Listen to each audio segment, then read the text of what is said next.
Now that we know what microphones we're going to use on the drum set, it's time to plug all of those microphones into our audio interface. So as you can see, as we talked about in a previous tutorial, I have packed all of those original tracks into a folder called Scratch Tracks. So if I were to open that Scratch Tracks folder up, we've got all of those original tracks, but we're going to be using those for our monitor mix so that Tracy, our drummer, can hear all of these scratch tracks to play the drums against. So I'm going to close that up, although I am going to mute the drums because obviously he's not going to need to hear the original scratch drum track. So I'm going to leave all of the other tracks enabled, but mute the drums. And then I'm going to close that scratch track folder back up. But now we need to add the tracks that we're going to use for this project and have all of those tracks assigned to the proper input of our audio interface, and I'm going to show you my method for doing that. And Cubase 7 has a really cool way to help remind you what's plugged in where. So I've got my two Steinberg MR816 CSX audio interfaces plugged in, and what I'm going to do is go to the mixer by typing F3 on my computer keyboard, and that's going to open up my mixer. And what I'm going to do is come under the Project pull-down menu, select Add Track, and then select Audio. Now, I get the Add Audio Track dialog box, and what I'm going to do is add enough mono tracks so that we have all the mono inputs that we'll need for all of the mono microphones that we have on the drum set. So I'm going to go to the count, and I'm going to put in 11 mono audio tracks to our project because we have 11 different microphones on this 5-piece drum set. Then I'm going to click the Add Track button, and it's going to add all of those tracks to our project. In fact, you'll see them all over here, but we're going to change the name of all of these tracks eventually.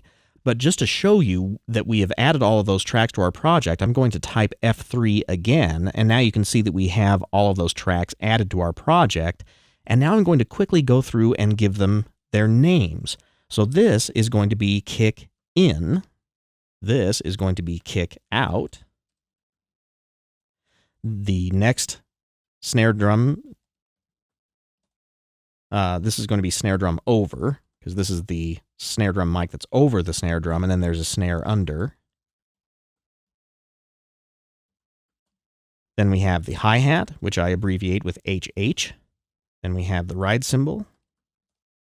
Then we have our tom-toms, which I abbreviate T1 for the rack tom, T2 for the first floor tom, and T3 for the third and the last floor tom.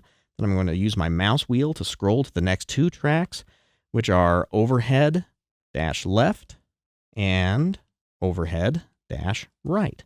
Now, what I like to do with my drum tracks, first of all, as any of you who have seen me do these tutorials in the past, I make them all yellow. So I'm going to come over here and select the yellow color. That's going to color all of my drum tracks yellow. But now I'm going to bounce back over into the mixer, and I'm going to show you a really neat way to remember what microphone you used and to take any other notes that you'd like to include to be saved in your Cubase project so that if you ever load your project again, you can go back and take a look at which microphone you used. So I'm going to type F3, then I'm going to move up to the Windows Layout button and click that, and I'm going to make sure that Notepad is selected. And that is going to give us the notepad for the racks area of our mix console. And now what you can do is go through and give all of the microphones, or put in all the microphones that you used for each of your drums. So that track was the M88 microphone, and then there is an AKG solid tube, so I'll just call this solid tube. And on down the list, the next one is SM57 for the top snare drum. What did we use under there? 4033A under. And then a 4050 for the hi-hat. Another 4050 for the ride cymbal.